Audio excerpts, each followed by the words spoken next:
They laugh when he bragged, "She's mine at the office." My wife laughed loudest. I didn't argue, didn't make a scene. I just walked out and made one phone call. 20 minutes later, he saw me with the keynote speaker and went pale. "We have a problem," he whispered to his boss. He had no idea how big. "My name is Philip Aldrich. I'm 49 years old, and for the last 11 years, I've been the corporate risk management director at Sterling Dynamics, a Fortune 500 energy corporation headquartered in Houston. Before that, I spent 8 years at Kellerman Associates, one of the most prestigious legal firms in Texas, specializing in corporate compliance and internal investigations. I helped companies identify vulnerabilities before they became scandals. I taught executives how to protect themselves from exactly the kind of mess my wife was about to create. The irony wasn't lost on me. Lauren and I had been married for 17 years. We met at a compliance conference in Dallas back in 2008. She was sharp, ambitious, the kind of woman who commanded a room without raising her voice. She'd just been promoted to senior human resources manager at Sterling, and I was consulting on their new ethics framework. We clicked immediately. Same industry, same drive, same understanding that corporate America was a chess game, and we were both several moves ahead of everyone else. Or so I thought. We had 2 children. Emma, 16, brilliant and perceptive in ways that sometimes scared me, and Liam, 12, the kid who made me believe in unconditional love, even when biology said otherwise. I didn't know that part yet. That revelation was still waiting in the wings, ready to gut me when I was already bleeding out. The company Gala was held at the Riverside Convention Center, one of those gleaming glass structures overlooking Buffalo Bayou. Black ties, champagne towers, speeches about quarterly growth and corporate excellence. I've been to dozens of these things. They were theater. Everyone playing their part, shaking hands, laughing at jokes that weren't funny, pretending the hierarchy didn't exist while reinforcing it with every interaction. I was standing near the bar when I heard it. Chad Haynes, regional sales director, 40 years old, expensive suit, teeth too white, confidence too loud. He was holding court with 3 other guys from the sales division, drink in hand. That smirk he always wore like a badge of honor. "She's mine at the office," Chad said, his voice cutting through the jazz music and polite chatter. The men around him laughed. One of them, I recognized him as Todd from procurement, raised his glass in a mock toast. "Lucky guy," Todd said with a knowing grin. "Does her husband know he's only got her nights and weekends?" More laughter. Chad shrugged, took a long sip of his scotch, completely unbothered. "Ask anyone," he continued. "She practically forgets she's married from 9 to 5. I didn't move, didn't turn around, just stood there, champagne flute halfway to my lips, frozen. Then I heard her laugh. Lauren's laugh. Not polite, not embarrassed. Full-throated, head tilted back, the kind of laugh that used to be reserved for our private moments. For me, she was standing just 10 feet away, surrounded by her HR team. She'd heard him. They all had. And instead of shutting it down, instead of walking away, she laughed like it was the funniest thing she'd heard all night. I set my glass down on the bar, adjusted my cufflinks, didn't approach them, didn't make a scene. That would have been the amateur move, the emotional move. I walked out to the terrace instead, pulled out my phone, and made a call I should have made months ago. "Eleanor," I said when she picked up. "It's Philip. I'm ready to move forward." I didn't go back inside right away. Let them wonder where I went. Let Lauren scan the room looking for her dependable husband, the one who always showed up, always smiled, always played his part in her carefully constructed corporate image. That version of me was done. Eleanor Crane was the keynote speaker that night. She'd flown in from Boston to talk about ethical leadership and corporate accountability. Most people in that ballroom had no idea who she really was beyond her prepared remarks and impressive credentials. But I knew. We'd worked together 7 years ago when Sterling had a potential whistleblower situation that needed delicate handling. Eleanor had been the external investigator. I'd been the internal counsel, coordinating with legal. We'd buried a senior VP's misconduct so deep his own mother couldn't find it. She owed me.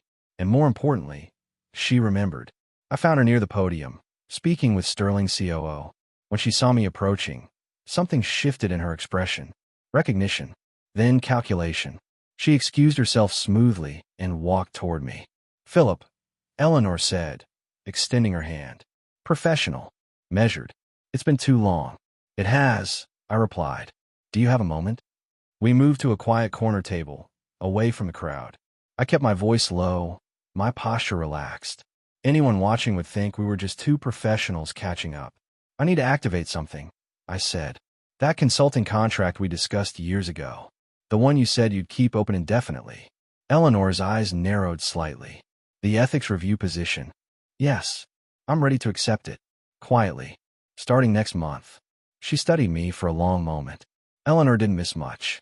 She'd already cataloged my tension, the way I'd positioned myself to watch Lauren across the room, the carefully controlled anger beneath my calm exterior. Personal or professional motivation? She asked. Both, I said. But the work will be professional. You have my word. Eleanor nodded slowly, then reached into her clutch and pulled out a business card. She wrote something on the back. Call this number Monday morning, she said. We'll have contracts ready by Tuesday. As she handed me the card, she placed her other hand on my shoulder. Not flirtatious, not dramatic, just a gesture of professional respect, of alliance. But it was visible, very visible. Across the room, I saw Chad Haynes freeze mid-conversation. His eyes locked on me and Eleanor. Then he turned to the man beside him, Sterling's VP of Sales, and whispered something urgent. The VP's expression shifted from confusion to concern. Chad's face had gone pale. I heard him say to his boss, voice tight with sudden panic, "We have a problem." The VP frowned. "What do you mean?" But Chad didn't answer. He just stared at me, finally understanding that he'd been playing checkers while I'd been setting up a chessboard. Eleanor noticed his reaction. A small smile touched her lips. "Friend of yours?" she asked. "Not exactly," I said. "But he's about to become very familiar with your work." Eleanor's smile widened. "I look forward to it. They used to call me the ghost. Not to my face, of course. In Slack threads, over coffee in the break room, during those informal happy hours I was never invited to. Lauren's husband, the quiet one, the guy who showed up at company events, smiled politely, and disappeared into the background like wallpaper. Chad had called me Mr. Risk Assessment once, thinking he was clever.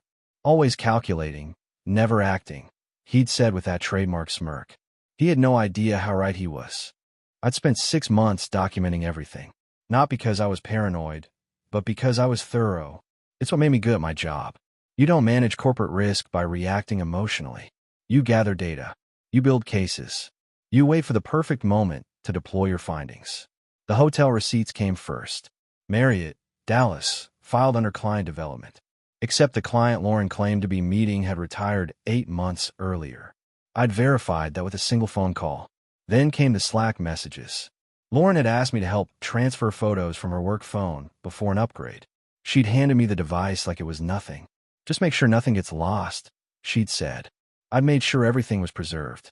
Screenshots, timestamps, messages that started professional and ended with inside jokes about wine preferences and shared hotel rooms.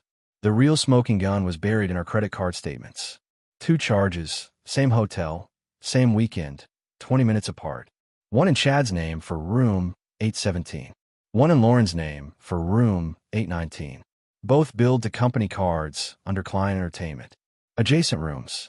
Conference in San Diego that neither of their supposed clients attended. I printed everything. Organized it in a navy folder with the same precision Lauren used to mock me for. Then I'd locked in my home office filing cabinet and waited. 3 months ago, Lauren had asked me to review the updated ethics policy for Sterling. Some legal jargon she didn't understand. Just a glance, she'd said sweetly, "I'll owe you dinner." What she'd handed me wasn't just a policy draft. It was an opportunity. I'd written half those clauses 5 years earlier when I was still consulting for Sterling. The framework on workplace conduct, professional boundaries, and expense reporting. I knew every loophole, every enforcement mechanism, every penalty structure. So I'd updated it, strengthened it, added 3 new paragraphs that specifically addressed non-client travel with employees of different rank, personal communications on company platforms unrelated to work tasks, and behavior likely to create perception of impropriety. Lauren had skimmed my changes, thanked me, and submitted the policy to the board. It was approved unanimously. She'd never asked what I'd actually written, never bothered to read the fine print. She just trusted that her dependable husband would help her look good. Now those same clauses were going to bury her. Eleanor had texted me Sunday morning. Simple message. Call me when you're alone. I'd waited until Lauren left for her morning run, then dialed. I pulled Sterling's current ethics documentation. Eleanor said without preamble. Interesting reading. Paragraph 9 particularly caught my attention. I thought it might. I replied. You wrote this, didn't you? Parts of it. Years ago. And some recent updates.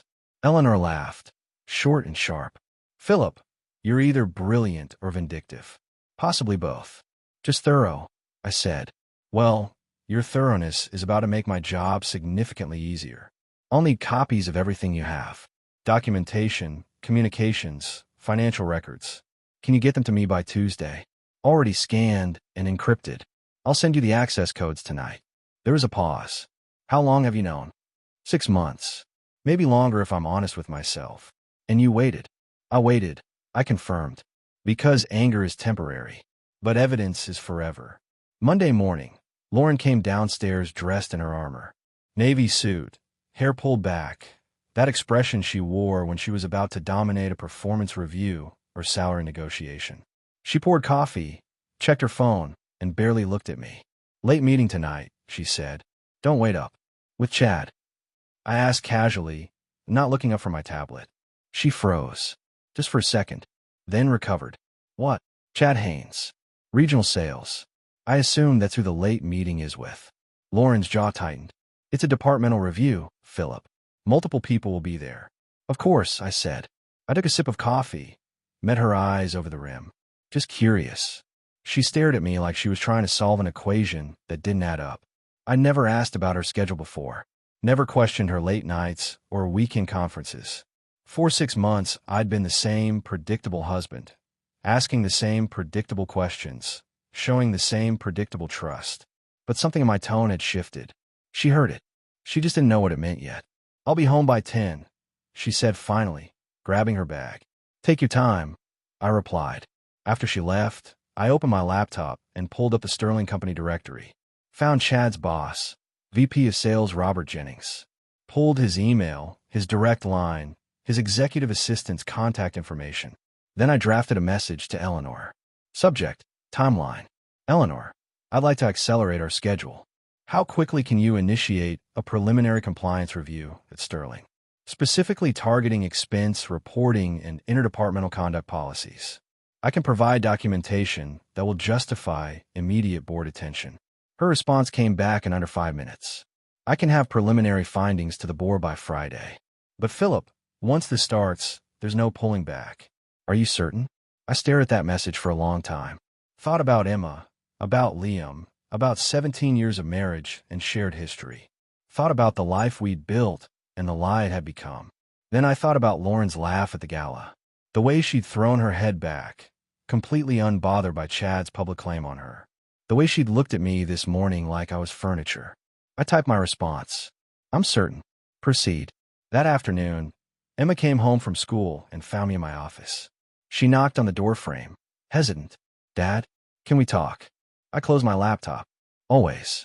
What's going on? She sat down in the chair across from my desk, playing with her phone case. Nervous. Emma was never nervous.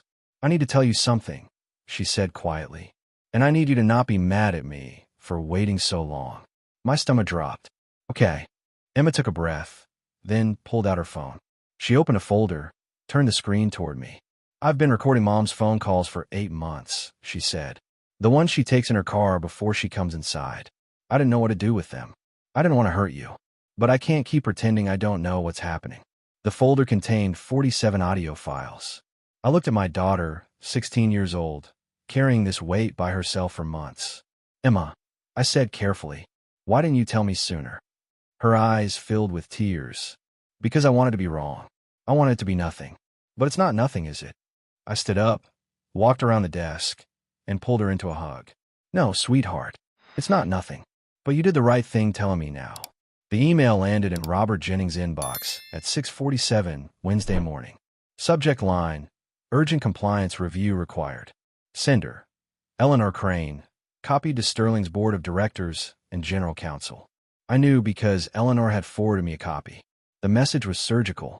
No accusations, no drama.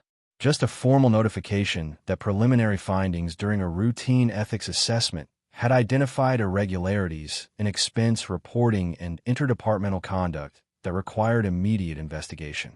3 employees flagged for review. Chad Haynes was number 1 on the list. Lauren was number 2. By 8:30, HR had scheduled interviews. By 9:15, Chad's corporate car was suspended pending review. By 10 o'clock, whispers were spreading through Sterling's executive floor like wildfire. I watched it all unfold from my office, 3 floors down, calm as glass. Lauren texted me at 10:47. "Can you call me?" I waited 20 minutes before responding. "In a meeting. Everything okay?" Her reply came fast. "We need to talk tonight. It's important." "I'll be home by 6, I typed back. Chad showed up to his HR interview, looking like a man who'd aged 5 years overnight. I knew because Eleanor had someone photograph him entering the conference room. Insurance, she called it. Documentation. The interview lasted 90 minutes. When he emerged, his tie was loosened, his expression hollow. He walked past his team without speaking, went straight to his office, and closed the door. His boss, Robert Jennings, was called in 30 minutes later. Meanwhile, I was having lunch with Eleanor at a restaurant 2 blocks from Sterling headquarters. Quiet booth in the back, no Sterling employees in sight. "They found the hotel receipts," Eleanor said, cutting into her salmon. "Both Dallas trips, the fabricated client meetings, the adjacent room charges." Chad tried to explain it away as coincidence. HR wasn't buying it. And Lauren. Her interview is scheduled for tomorrow morning. They're being strategic, separating them, comparing stories, looking for inconsistencies. Standard investigation protocol. I took a sip of water. "What about the offshore account?" Eleanor's eyes sharpened. "What offshore account?" I pulled out my phone, opened a file, slid it across the table. Bank statements. An account in Lauren's maiden name, opened 18 months ago. Current balance, $87,000. Deposits traced back to shell companies connected to Chad's vendor network. Eleanor studied the documents, her expression shifting from interest to something harder. "Philip, this isn't just misconduct anymore. This is embezzlement. I know. If I bring this to the board, they'll have to involve law enforcement. This becomes a criminal investigation." "Good," I said quietly. "Let it." Eleanor leaned back, studying me. "You've changed." The Philip the First knew 7 years ago would have tried to contain this quietly. Protect the company's reputation. Minimize damage. 7 years ago, I still believed in protecting things that mattered, I said. Now I just believe in consequences. She nodded slowly, then picked up her phone. "I'll have this on the board's desk by end of business today. Once they see financial fraud, they'll move fast. Very fast." "How fast?" "Chad and Lauren will both be suspended by Monday. Criminal referral to federal prosecutors by Wednesday. Asset freezes within 2 weeks." I thought about Lauren coming home tonight, expecting to manipulate the conversation, to spin whatever story would keep her safe. She had no idea the ground beneath her had already opened up. "One more thing," I said. "Liam, my son. I need a paternity test done quietly. Can you recommend someone?" Eleanor's expression softened slightly. "I'm sorry, Philip. Don't be. I just need to know the truth." She pulled out her card, wrote a name and number on the back. "Dr. Sarah Vance. Discretion guaranteed. Tell her I sent you." That evening, Lauren came home at 5:30. Early for her. She looked rattled, makeup slightly smudged, that perfect professional mask showing stress lines. "We need to talk," she said, dropping her bag on the counter. "Okay," I replied. I was making dinner. Pasta, garlic bread, the kind of normal domestic scene we performed 1,000 times. "What about?" "HR called me in for an interview tomorrow. Some compliance thing. Do you know anything about this?" I kept stirring the sauce. "Should I?" "Philip, I'm serious. This is about Chad. About expense reports. Someone's making accusations." I turned to face her. "Are the accusations true?" She froze. "What?" "The expense reports. The travel. The hotel rooms. Are the accusations true?" Lauren's jaw tightened. "This is ridiculous. You sound like you already believe I did something wrong." "I'm just asking a question, Lauren." "No, you're accusing me, just like everyone else." I set down the spoon, looked at her directly. "I haven't accused you of anything. I asked if the reports were accurate. That's not the same thing." "You're my husband," she said, voice rising. "You're supposed to be on my side." "I am on the side of truth," I replied calmly. "If you didn't do anything wrong, The investigation will clear you. If you did, well, then you'll have to deal with the consequences. Either way, it's not about sides. It's about facts. Lauren stared at me like I'd become a stranger. I don't even know who you are anymore, she whispered. Funny, I said, turning back to the stove. I was just thinking the same thing about you. Lauren's HR interview happened Friday morning at 9 a.m. She'd left the house at 7:30, dressed like she was going to war. Dark suit, hair severe, that expression she wore when she was about to tear someone apart professionally. She thought she was walking into a manageable situation. A misunderstanding she could clarify with the right explanations. She had no idea what was waiting. The interview lasted 4 hours. I know because Eleanor texted me updates every 30 minutes. 9:47. She's denying everything. Claims the hotel charges were administrative errors. 10:23. Just showed her the Slack messages. Her attorney is advising her not to comment. 11:15. Bank records on the table. She's gone pale. 12:34. Interview concluded. Lauren is being placed on immediate administrative leave. Badge deactivated. Company devices confiscated. I was in my office when Lauren called. I let it ring 4 times before answering. Philip. Her voice was shaking. I need you to come home. Now. Please. What happened? Just come home. I can't talk about this over the phone. I found her in our living room, still in her suit, mascara streaked, staring at nothing. On the coffee table sat a manila envelope. Sterling Dynamics letterhead. Her termination notice. They fired me, she whispered. Effective immediately. No severance. No benefits. They're accusing me of fraud. Philip. Fraud. I sat down across from her. Didn't touch her. Didn't offer comfort. Did you do it? I asked. What? The offshore account. The fake vendors. The embezzlement. Did you do it? Lauren's face crumbled. It wasn't supposed to be like this. Chad said it was just moving money around. Budget optimization. Everyone does it. Everyone doesn't do it, Lauren. That's called rationalizing criminal behavior. She looked up at me, eyes desperate. You have to help me. You know these systems. You can tell them it's a misunderstanding. You can fix this. No, I said quietly. I can't. What do you mean you can't? You're my husband. I mean I won't. There's a difference. Lauren stood up, furious now. Are you serious right now? I'm losing everything, and you're playing semantics. You already lost everything, I said, standing to face her. You just didn't realize it until today. I walked to my office, retrieved the folder I prepared weeks ago, and came back. Sat on the coffee table next to her termination notice. What is this? She asked. Separation of assets. Effective immediately. I've moved all my income into individual accounts. Removed my name from the house deed. Turns out it's actually titled in my late mother's trust, which I inherited 3 years ago. You never had legal claim to it. I've canceled shared credit cards. Filed for legal separation. Lauren opened the folder with trembling hands. Read through the documents. Each page another door slamming shut. You planned this, she breathed. You knew. How long have you known? 6 months. Maybe longer. And you said nothing? You just let me walk into this. I let you make your choices, I replied. I just made sure I documented them. She looked at me with something between rage and disbelief. Who are you? What happened to the man I married? He got tired of being invisible, I said. He got tired of being the punchline. He got tired of watching his wife laugh while another man claimed ownership of her in public. Lauren's face twisted. This is about Chad? About some stupid comment at a gala? You're destroying our marriage over a joke. No, Lauren. You destroyed our marriage. I'm just cleaning up the mess. The house phone rang. I answered it. Eleanor's voice came through calm and professional. Philip, the board has made their decision. They're referring both cases to the FBI. Federal wire fraud charges.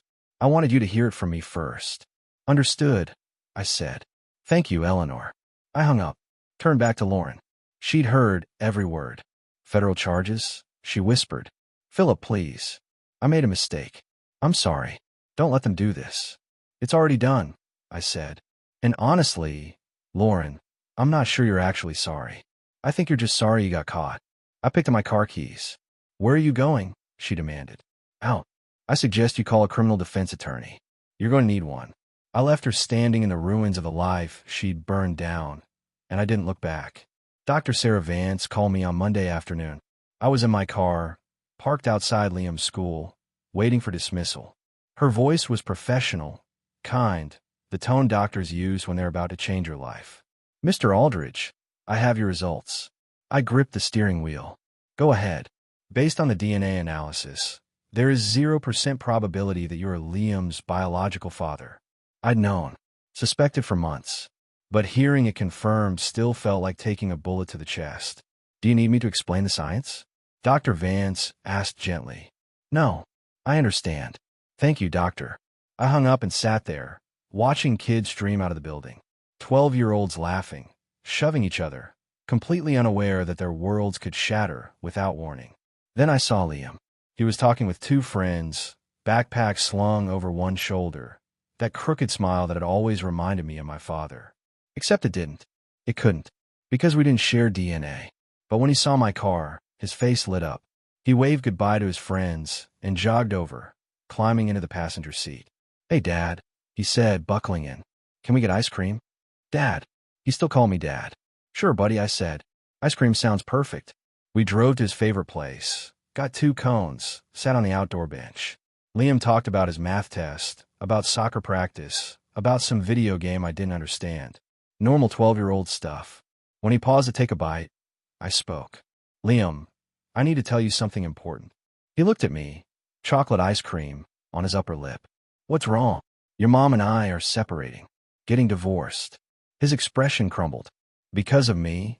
"No," I said firmly. "Not because of you. Never because of you. This is between me and your mom. Adult stuff. But I need you to know that no matter what happens, I'm still your dad. I'm still here. That doesn't change. Even though Mom did something bad." I studied him. "What do you know about that?" Emma told me. "About Mom and that guy from work. About the money." Liam's voice got quiet. "Is it true?" "Yes. It's true. Are you mad at me?" "Why would I be mad at you?" "Because maybe if I was better, Mom wouldn't have done those things." I set down my ice cream, turned to face him fully. "Liam, listen to me.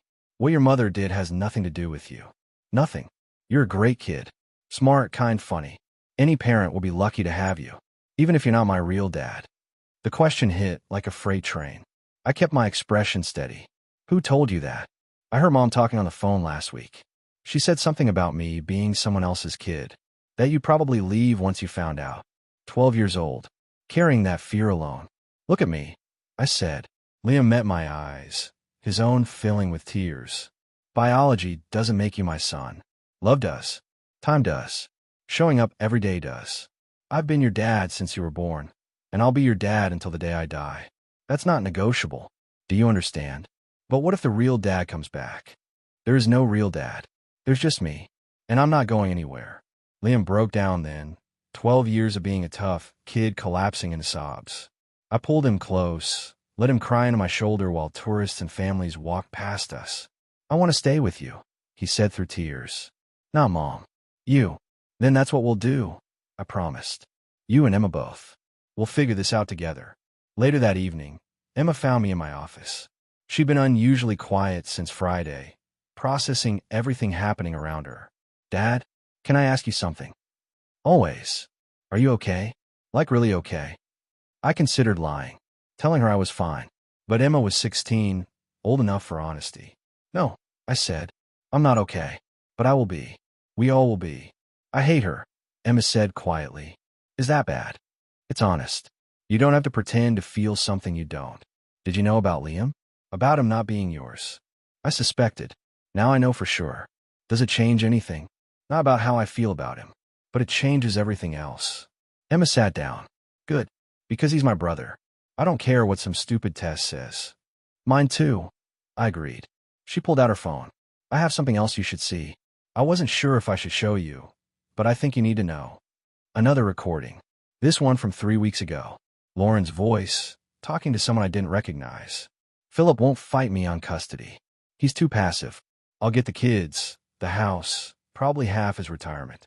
His lawyer friends won't help him once they know about the affair. Nobody wants to take sides against HR." The other voice, female, responded. "What about evidence?" "What evidence?" "Philip barely pays attention. He's been checked out for years. This will be easy." Emma stopped the recording. "She was planning this, Dad. Planning to take everything." "I know, sweetheart. But she underestimated us. All of us. The federal indictment came down on Wednesday. I was copied on the press release because Eleanor thought I should see it before it went public. United States versus Chad Haynes and Lauren Aldridge. Wire fraud, embezzlement, money laundering. 19 counts total, each carrying up to 20 years. The news broke at 3 p.m. By 3:30, it was trending on local business news sites. By 4 o'clock, Lauren's photo was on television. My phone exploded. Former colleagues, friends we'd socialized with for years, everyone suddenly had questions. I turned it off. Emma texted me instead. "It's everywhere, Dad. Kids at school are talking about it. Come home early if you need to." I replied. "I'll be there by 5. Lauren called from a number I didn't recognize. Probably her attorney's office. I let it go to voicemail, then blocked the number. Chad's situation was worse. His wife, Julia, had filed for divorce the day after his termination. She'd moved quickly, retained one of Houston's most aggressive family lawyers, filed for full custody of their 3 children. Eleanor had put me in touch with Julia through back channels. We'd spoken once, briefly. She was angry, devastated, but sharp. She knew exactly what she wanted. Her children protected, and Chad's access to them minimized. He lied about everything. Julia had told me. The late meetings, the conferences, the business trips. All of it. I believed him because I thought we were partners. Turns out I was just convenient. "I know the feeling," I'd said. "Eleanor mentioned you might be willing to share documentation. Text records, hotel receipts, anything that proves the affair. I'll send everything I have." "Thank you," Julia had said. "And Philip, I'm sorry you're going through this too. We'll get through it. Both of us." Now, watching the news coverage, I wondered what Julia was feeling. Relief? Vindication? The same cold satisfaction I felt watching Lauren's carefully constructed image burn on live television. That evening, Lauren showed up at the house. I'd changed the locks that morning. She stood on the porch, ringing the doorbell repeatedly. I opened the door, but didn't invite her in. "We need to talk," she said. Her makeup was smudged, hair pulled back messily. She looked like someone who hadn't slept in days. "No, we don't. Philip, please. I'm facing federal prison. 20 years. I need help. I need you to tell them I didn't know what Chad was doing. That I was manipulated." "Were you?" "What? Manipulated? Did you not know the offshore account was illegal? Did you not know the fake invoices were fraud? Did Chad force you to lie on expense reports?" Lauren's jaw worked. "It's complicated." "No, it's really not. You made choices. You chose to steal.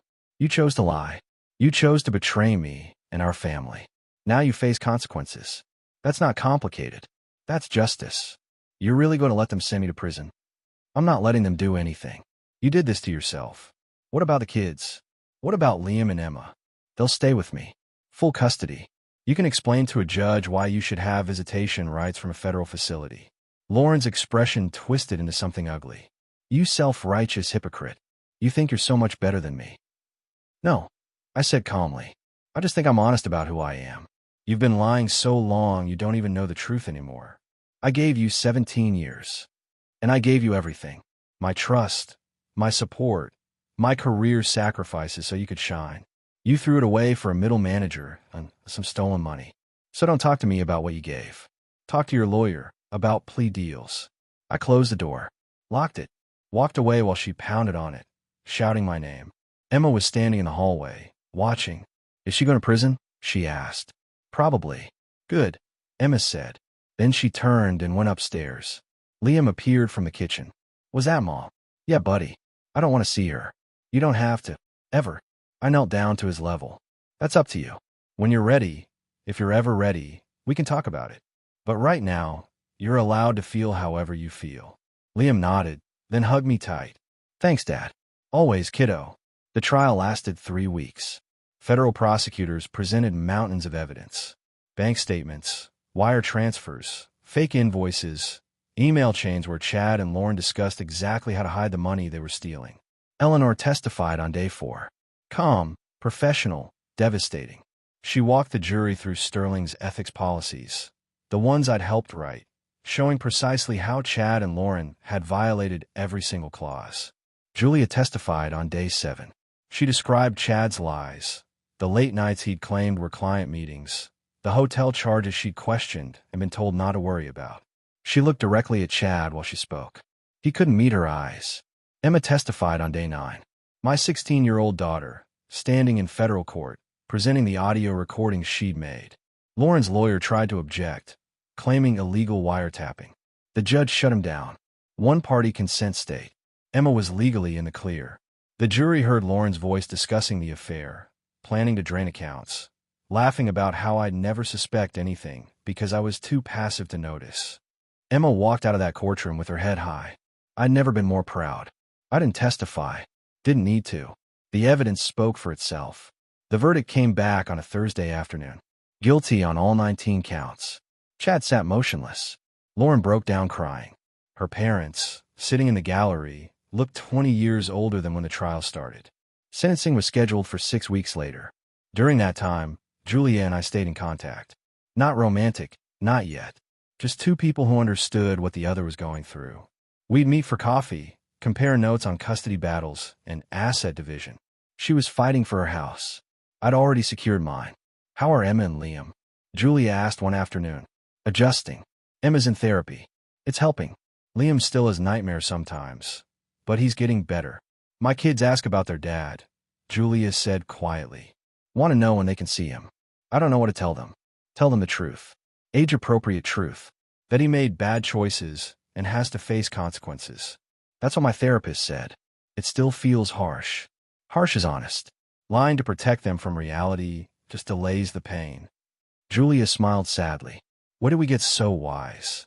When we stopped being naive, I replied. Sentencing day arrived on a cold November morning. The courtroom was packed. Press, former colleagues, family members. I sat in the back with Emma and Liam. Eleanor sat beside us. The judge addressed Chad first. 7 years in federal prison. Restitution of $2.3 million. Permanent ban from working in corporate finance. Then Lauren. 5 years in federal prison. Restitution of $870,000. Professional certifications revoked. Lauren's mother screamed. Her father had to be escorted out. Lauren just sat there, hollow-eyed, broken. The judge looked at her. Mrs. Aldridge, you held a position of trust. You were responsible for upholding ethical standards in your organization. Instead, you exploited that trust for personal gain. The court finds your conduct particularly egregious, given your professional responsibilities. Lauren was led away in handcuffs. She looked back once. Not her parents. At me. I felt nothing. Outside the courthouse, reporters tried to get statements. Eleanor handled them. I took Emma and Liam home. That evening, Julia called. It's over, she said. It's over, I confirmed. What do we do now? We move forward. Build something better. Think we can. I know we can. 18 months later, I stood in Eleanor's Boston office, signing the partnership agreement that made me a full partner in Kane and Aldridge Strategic Consulting. Welcome aboard, partner, Eleanor said, shaking my hand. The firm had grown exponentially. We were consulting for Fortune 100 companies, building ethics frameworks, conducting internal investigations. My reputation as the man who'd exposed corporate fraud from the inside had opened doors across the country. My first consulting fee had been $400,000. For 3 months of work. I'd used part of it to set up college funds for Emma and Liam. The rest went into investments that would secure their futures regardless of what happened to me.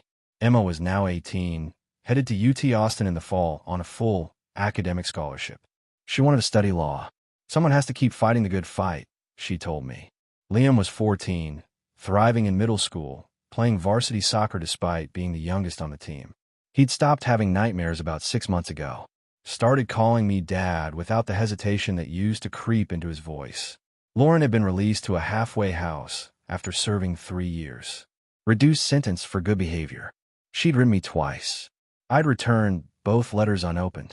She had supervised visitation rights with Emma and Liam. Emma refused to go. Liam went once, came home quiet, and never asked to go again. She cried the whole time, he told me. Said she was sorry. Said she missed us. But Dad, it felt fake.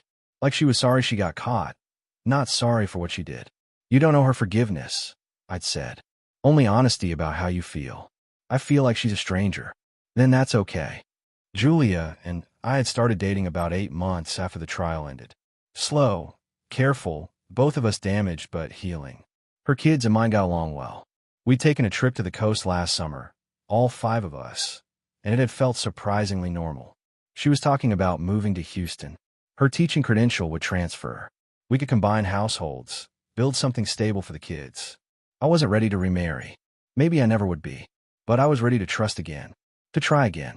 Chad was still in federal prison. Julia had full custody, full assets. She bought a house near her school with the settlement money. Her kids were doing well, considering. We talked most evenings, making plans, sharing stories about our days, building a foundation that felt solid. One Saturday afternoon, Emma found me in my office reviewing a contract for a new client. "Dad, can we talk about something?" "Always."